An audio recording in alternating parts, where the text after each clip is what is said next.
New twist in the Hillary Clinton email controversy. The State Department now revealing that BlackBerry devices used by two of her closest aides were likely destroyed. And Secretary of State Clinton was never given any government-issued device, raising tons of national security questions. Chief Intelligence Correspondent Catherine Herridge has all the breaking details for us on a court hearing underway this afternoon seeking to uncover more information. What's that all about? Well, thank you, Gretchen, and good afternoon. The status hearing at the federal court here in Washington, D.C. at this hour brings together lawyers from Judicial Watch who are suing for Clinton's Benghazi records, as well as State Department lawyers who wanted an extra week to deal with the issue of Mrs. Clinton's devices, as well as her aides Cheryl Mills and Huma Abedin. But the judge only pushed the meeting back an hour. My interpretation of the judge's ruling is that, frankly, he's fed up, that he's been stonewalled by the State Department, that they have refused to answer very specific questions that he's asked, and it's an astounding demonstration of contempt. And buried in this recent court filing is the admission by the State Department that Mrs. Clinton did not use a government-issued device that was certified as safe to handle sensitive or classified information. And as you mentioned, that the BlackBerries used by aides Huma Abedin and Cheryl Mills were likely destroyed. And this takes really the risk to the national security data, Gretchen, to an entirely new level. Okay, so what is the State Department saying about her devices? Well, Fox News was first to confirm in March of this year that Mrs. Clinton used an iPad that was not certified as secure against the instructions of State Department IT specialists. And the campaign so far has been silent on this issue. Fox put the question to the State Department earlier this week.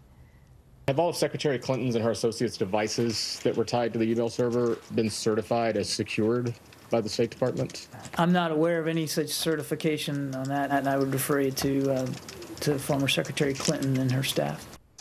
So the bottom line is that if the iPad's geolocating and backup functions were not disabled, the data was vulnerable to a universe of hackers, including those that are state-sponsored, such as China, Russia, and Iran, raising the likelihood that foreign entities had real-time access to this classified data, and this would likely qualify as a violation of what's called 18 U.S. Code 793F.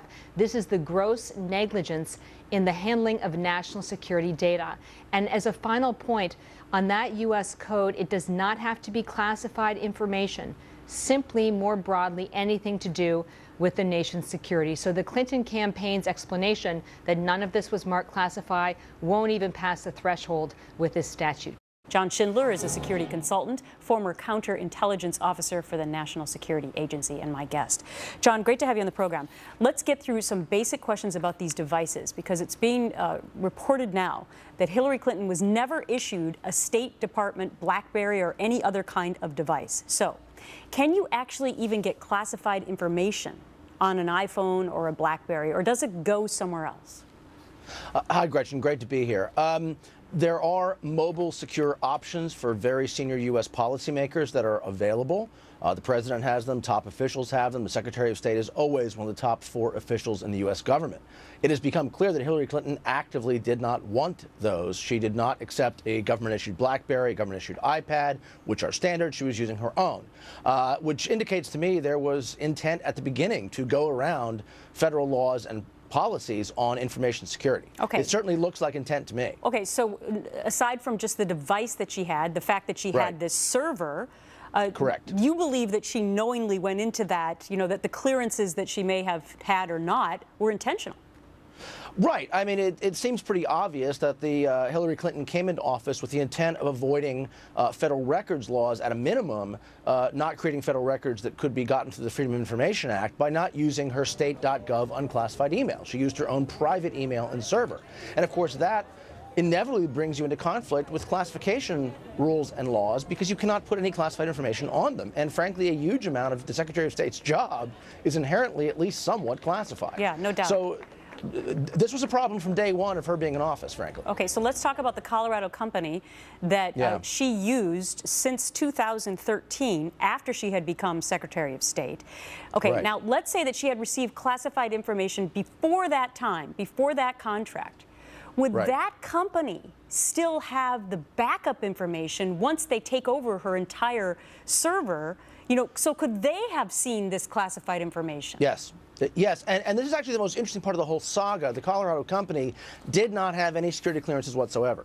And there are many, many thousands of IT companies in the country that do business with the U.S. government that have many levels of security clearances. Why would you choose a company, the people who had it in the bathroom, who did not have any security clearances? That has to be intentional, which again smacks of an effort to get around government record-keeping and classification rules. You know, it's interesting. It sort of looks like intent to me. It's interesting, John, because the company is now hiring damage control specialists, and they say they didn't understand what this server was. They didn't actually realize that it was Hillary Clinton. Fox News alert now, because that hearing just wrapping up over the Hillary Clinton email scandal. Catherine Herridge live for us in Washington with the breaking news. So, Catherine, what did the judge have to say? Well, to break it down for you, Gretchen, the State Department lawyers argue that they could not effectively search Mrs. Clinton's accounts or those of Huma Abedin and Cheryl Mills because they no longer had possession or custody of the devices or the servers and the thumb drives.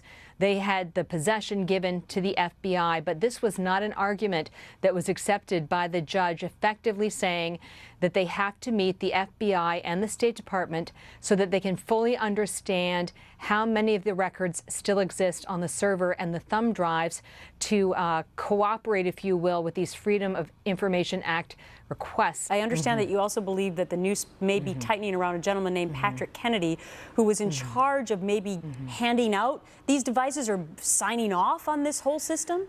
Patrick Kennedy is the Undersecretary of Management for the State Department. He signs off on major decisions for the operation of the State Department.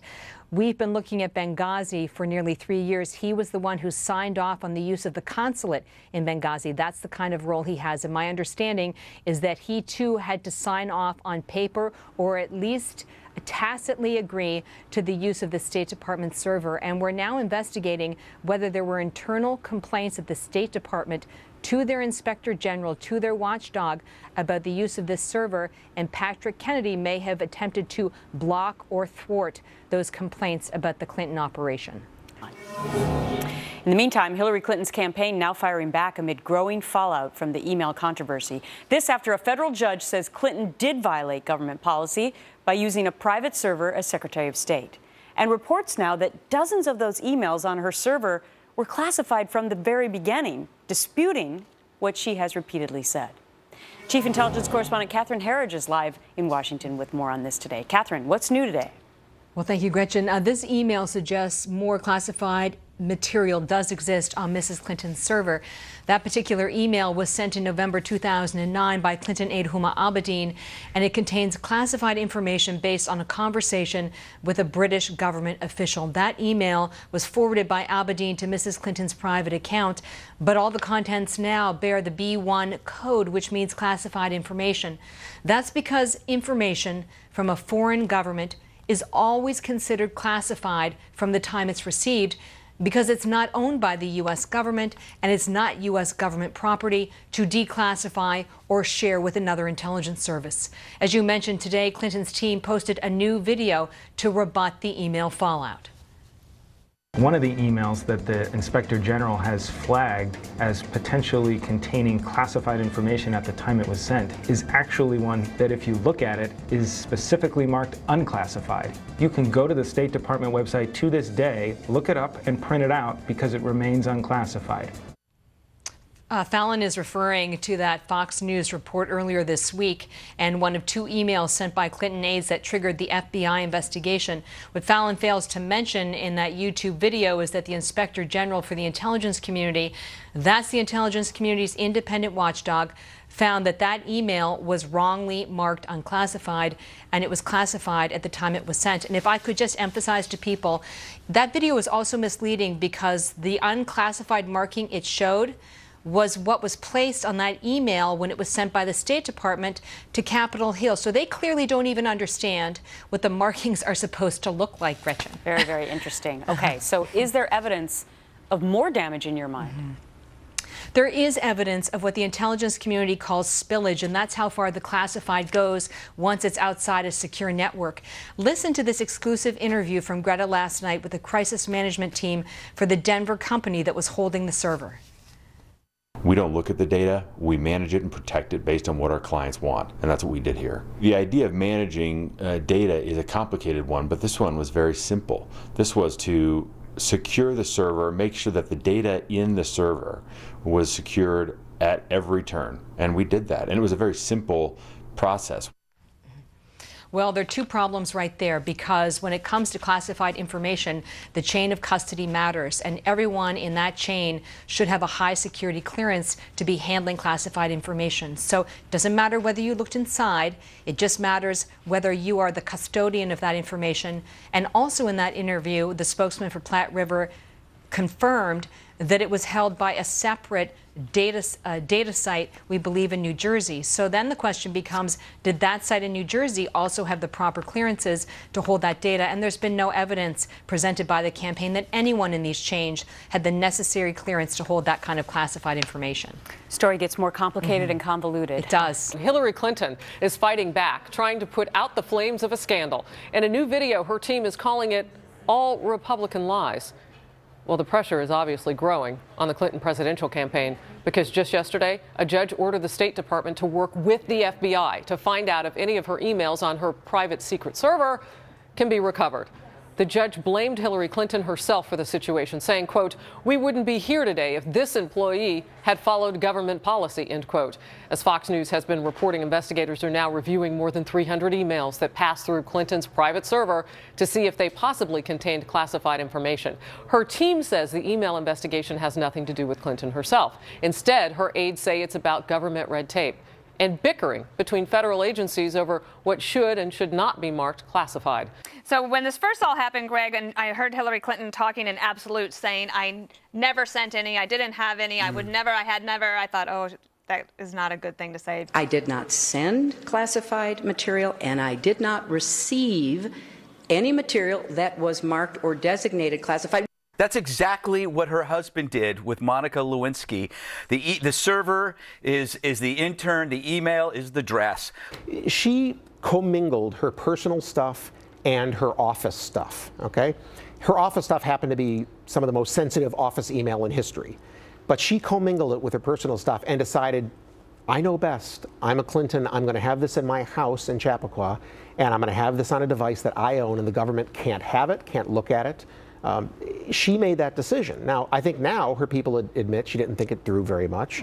And I think the bigger picture is Americans are soon going to find themselves confronted with a question, do they want a president who doesn't think these things through very well? Remember the name John Deutsch? He was the head of the CIA during her husband's presidency, and he was convicted of doing something almost similar legally, but lesser in degree than Hillary seems to have done, of keeping classified information on computers where they weren't allowed to be kept. And, you know, remember back during the Bush administration, there's a fellow by the name of Scott Bloch.